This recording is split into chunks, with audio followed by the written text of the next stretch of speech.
Good morning, students. Welcome to Scholars Public School Javra. Here is Hemant.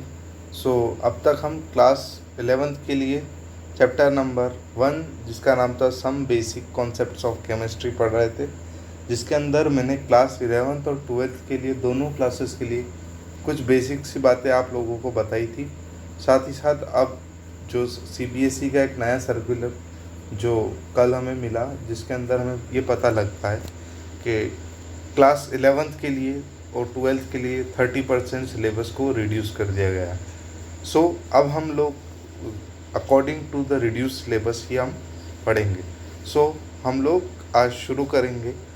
जो reduce syllabus है हम उसे skip करेंगे, बट वो आपके थोड़े कंसेप्चुअल के लिए इम्पोर्टेंट है। सो जो कंसेप्ट के लिए इम्पोर्टेंट रहेगा हम उन्हें प्रॉपर तरीके से पढ़ेंगे, बट जो अब हमारे एग्ज़ाम पर्सपेक्टिव से इम्पोर्टेंट नहीं है अब हम उन्हें स्किप करेंगे। तो शुरू करते हैं आज का लेक्चर। सो देखिए, नए सिलेबस में हमारे पास जो हम स्कोप ऑफ केमिस्ट्री साथ साथ डेवलपमेंट है, तो हमने डेवलपमेंट साथ साथ स्कोप ऑफ केमिस्ट्री हम पढ़ चुके हैं। इसके बाद जो भी स्टेट ऑफ मैटर है, जो मैंने आपको बेसिक कंसेप्ट थे वो पढ़ाए थे, वो हमारे लिए इम्पोर्टेंट अब नहीं रह गए हैं। अब हमारे पास जो पढ़ने के लिए है एक और यहाँ बीच में हम देख रहे हैं कि SI units. So I hope आपको SI यूनिट्स अच्छे से आती होंगी। अगर नहीं आती है तो आप बेसिकली इनको अच्छे से एक बार अपनी तरफ से इन्हें बुक से आप अच्छे से पढ़ लीजिएगा, जिससे आपको इस जो बेसिक है इसका ये आपको अच्छे से समझ में आ जाए। ठीक है। सो इसके बाद मास एंड वेट के बीच का थोड़ा सा डिफरेंस आप खुद पढ़ेंगे, आपको समझ में आ जाएगा। और यहाँ पर कुछ लॉज हैं जो केमिस्ट्री के हैं, वो हम डिलीट हो चुके हैं हमारे सिलेबस से। ये देखिए, यहाँ के लॉज जो है कि conservation of mass, definite proportion, multiple proportion, Avogadro law, ये सब CBSE ने डिलीट कर चुकी है। साथ साथ डेल्टा एटॉमिक थ्योरी को भी CBSE अपने नए सिलेबस में डिलीट कर चुकी है। CBSE ने मेंशन किया है एटॉमिक एंड मॉलिक्यूलर मास। सो हम लोग इसे पढ़ेंगे आज। तो शुरू करते हैं। एटॉमिक मास क्या होता है और एटॉमिक मॉलिक्यूलर मास क्या होता है। सो मैं आपको पहले एक बार नॉर्मल से बताना चाहता हूँ कि एटम्स और मॉलिक्यूल्स के बारे में आप अच्छे से पढ़ चुके हैं, फिर भी एक बार हम छोटी सी डेफिनेशन और जानेंगे कि एटम्स क्या होते हैं। So atoms are smallest unit of any particle, मतलब सबसे छोटी यूनिट किसी भी पार्टिकल्स की। और मॉलिक्यूल्स क्या होते हैं, जब एक से ज़्यादा मतलब दो या दो से ज़्यादा एटम्स मिल जाते हैं तब हम उन्हें क्या बोलते हैं, मॉलिक्यूल्स। तो आपको इतनी बात अच्छे से जाननी चाहिए कि एटम और मॉलिक्यूल के बीच का थोड़ा सा फ़र्क हमें समझ में आ जाना चाहिए। ठीक है। इसके अलावा हम लोग प्रीवियस क्लासेस में इलेक्ट्रॉन, न्यूट्रॉन और प्रोटॉन्स भी पढ़ कर आए हैं। ठीक है। सो आई होप आपको अच्छे से याद होंगे। इन्हें ही हम आज आगे बढ़ाएंगे। ठीक है। सो यहाँ पर एटॉमिक मास क्या होता है वो हम समझेंगे।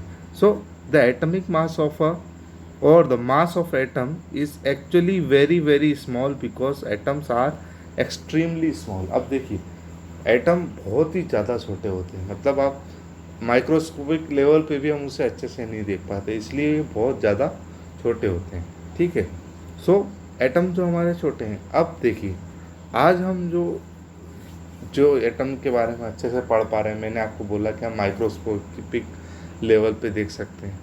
यहाँ पर इसे सोफिस्टिकेटेड टेक्निक्स बोलते हैं। यानी कि क्या कि आज जब हम 21st सेंचुरी में बैठे हुए हैं, तब हमें सब कुछ टेक्नोलॉजी के थ्रू हम कर सकते हैं, बट 19th सेंचुरी में ऐसा पॉसिबल नहीं था। 19th सेंचुरी तक हमारे पास बड़ी अच्छी टेक्नोलॉजीज नहीं थी। उस टाइम पे हम इसे कैसे एक्यूरेटली करते थे, तो इसके लिए हम यूज़ करते थे कार्बन, नहीं यूज़ करते थे, हम यूज़ करते थे यहाँ पर क्या यूज़ करते थे, हाइड्रोजन। सो हाइड्रोजन को हम एक बेस मान लिया करते थे। बेस यानी कि हमने हाइड्रोजन जिसका एटॉमिक नंबर 1 है, हमने उसे 1 मान लिया और उससे रिलेटिव ही हम लोगों ने क्या किया, अदर जो एलिमेंट्स है उनके एटॉमिक मास को निकाला। तो यहाँ पर रिलेटिव वर्ड हमें ध्यान रखना है कि किसके रेस्पेक्ट में हम निकाल रहे हैं। बट अब हमारे पास टेक्नोलॉजी अच्छी आ चुकी है। सो अब हम लोगों ने बाय एक्सपेरिमेंटल वैल्यूज, सो हमने पता किया कि जो कार्बन 12 होता है हमारे लिए, जो कार्बन 12 वो है अब स्टैंडर्ड, यानी कि अब उससे रिलेटिव हम सारे एटॉमिक मासेस को हम निकालेंगे। आपको इतनी बात समझ में आई कि अब किसके, अब पहले क्या प्रॉब्लम आती थी, हम क्या यूज़ करते थे, हम हाइड्रोजन यूज़ करते थे, और अब हम कार्बन 12 यूज़ करते हैं। अब कार्बन 12 क्या है, एक आइसोटोप है। अब ये आइसोटोप क्या होते हैं, तो हम लोग प्रीवियस क्लासेस में पढ़ के आ चुके हैं, बट यहाँ पर आपको इतना बताना चाहूँगा, आइसोटोप मतलब सेम एटॉमिक मास। आप ध्यान रखिए, same atomic mass but different atomic number. इतनी बात समझ में आई। सो यहाँ पर देखिए, यहाँ जो आइसोटोप है ये देखिए, इसका एटॉमिक मास क्या है, 12 है। और यहाँ देखिए, जब इसका आइसोटोप दूसरे देखते हैं तो सी हमें यहाँ कहीं देखने को मिलेंगे इसका एटॉमिक मास। यहाँ देखिए कि यहाँ पर देखिए इसका एटॉमिक मास 12 है, एक का एटॉमिक मास 13 है, एक का एटॉमिक मास 14 है, ठीक है। और इनका एटॉमिक नंबर क्या होगा, 6 होगा। सो आप लोग यहाँ ध्यान रखेंगे कि आइसोटोप मतलब क्या होता है, same atomic mass but different atomic number. हम वापस अपनी जगह पर जाते हैं जहाँ पर हम थे। सो कार्बन 12 क्या था हमारे आगे, सेम एटॉमिक मास, जो carbon 12 is a isotope of carbon can be represented into, ये देखिए हमारे आगे ये सिस्टम, इसको डिलीट करके मैं आपको अच्छे से दिखा देता हूँ। ये देखिए C12 को हमने क्या किया, रिप्रेजेंट किया। सो C12 जैसा मास, अब देखिए इस एग्जैक्टली 12 एटॉमिक यूनिट AMU से हम रिप्रेजेंट करते हैं, ठीक है। सो एग्जैक्टली कितने एटॉमिक यूनिट से, 12 एटॉमिक यूनिट से। अब ये 1 एटॉमिक यूनिट क्या होता है, यहाँ पर 12 है। So it is as a mass exactly equal to the 1/12 mass of 1 carbon atom, ठीक है। अब ये कितना इक्वल है कि एक कार्बन का 1/12, आप समझ रहे हैं इसको। यहाँ पर देखिए 1/12 किसी भी एक कार्बन के का 1/12 क्या होता है, 1 AMU। आपको यहाँ दिख रहा है, देखिए हाँ हम देख सकते हैं 1 AMU क्या होता है, 1/12 ऑफ मास। सो इसको 1 AMU की वैल्यू क्या होगी, इसको थोड़ा ध्यान रखिएगा आप अपने लिए कि 1 AMU की वैल्यू होती है 1.66056 इंटू 10⁻24 -24 ग्राम।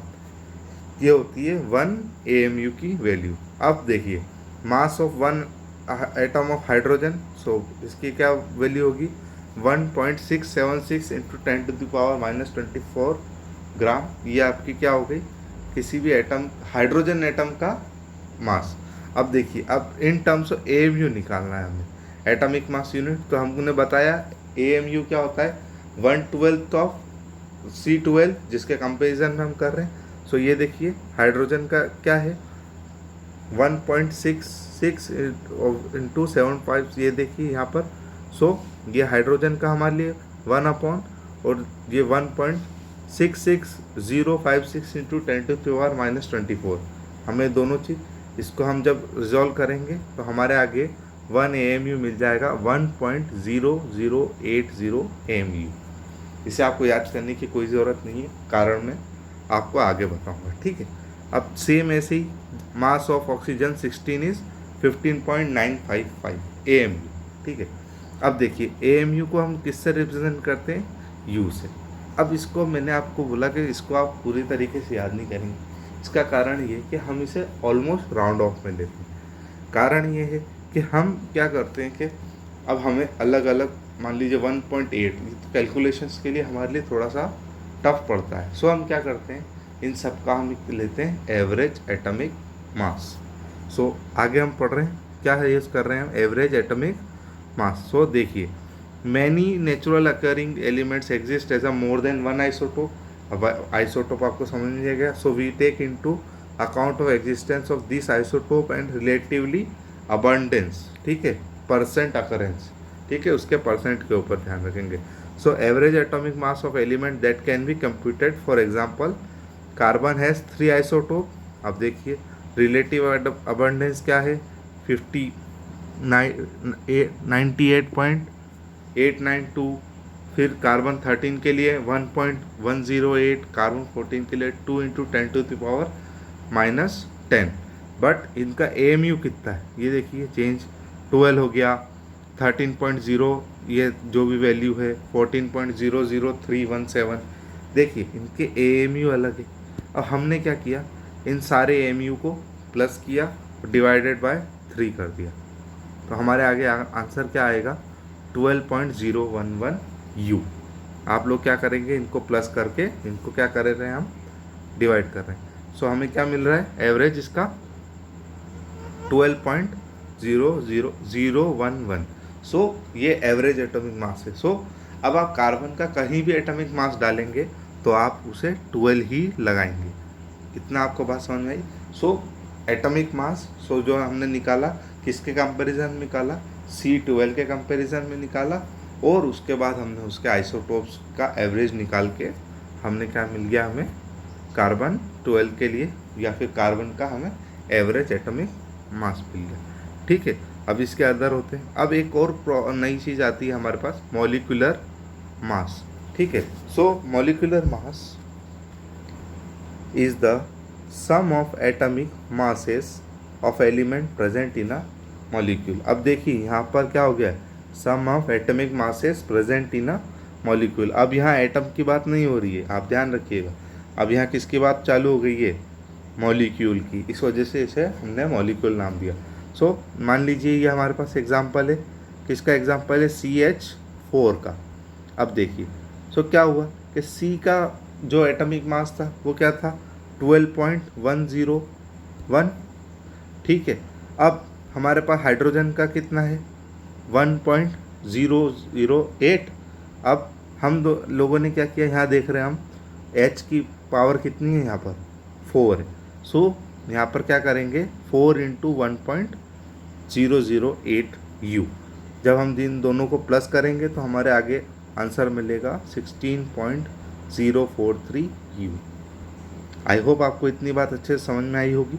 सो यहाँ पर हमें क्या समझ में आना चाहिए कि by multiplying atomic number of each element by number of its atoms and adding them together.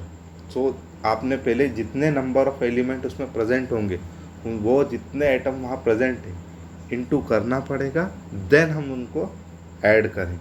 ठीक है, आप जब क्वेश्चन सॉल्व करेंगे आपको अच्छे से समझ में आ जाएगा। H2O के लिए देखते हैं, H2 यानी कि 2 atoms of hydrogen. So atomic mass of hydrogen into 2 plus 1 into atomic mass of oxygen. So atomic mass of oxygen कितना है 16, और एटॉमिक मास ऑफ हमारे हाइड्रोजन कितना था 1.088। इसको हम 1 ही मान सकते हैं। ठीक है, सो इसको हमने 1 मान लिया, तो 2 × 1 2 प्लस 16, तो हमारे आगे आंसर क्या हो गया 18। आपको इतनी बात समझ में आई। अब एक हमारे लिए बहुत इंपॉर्टेंट है formula mass. So formula mass क्या होता है कि अब बहुत सारे एलिमेंट्स होते हैं जो कि हमें सिंगल फॉर्म में नहीं मिलते हैं, वो हमें हमेशा कंपाउंड फॉर्म में मिलते हैं। जैसे sodium chloride do not contain in discrete molecules as they constitute units नहीं बना पाते हैं। In such compound positive ions sodium के और नेगेटिव आयन क्लोराइड्स के are arrange in 3 dimension structure. ये देखिए आप 3 डायमेंशन स्ट्रक्चर में जुड़े हुए, यानी ये यूनिटी नहीं दिखा रहे। सो ऐसी कंडीशन में यहाँ पर देखेंगे कि सोडियम क्लोराइड का 1 सोडियम का 1 positive atom surrounded by 6 chlorine के एटम्स एंड वाइस वर्सा। यहाँ देखेंगे हम। सो इससे क्या होगा कि हम मॉलिक्यूलर मास या क्या बोल सकते हैं हम एटॉमिक मास अच्छे से नहीं निकाल पाएंगे। सो इसके लिए हम क्या यूज़ करते हैं formula mass. So formula mass कैसे करें निकालेंगे, mass of solid state sodium chloride does not exist in a single entity. So कैसे निकालेंगे, thus the formula mass of sodium chloride is atomic mass of sodium and atomic mass of chlorine. हमने directly इनको plus कर देंगे। ठीक है, अब आपके लिए जो ये समझने का है, ये आप लोगों के लिए होमवर्क है, प्रॉब्लम नंबर 1.1।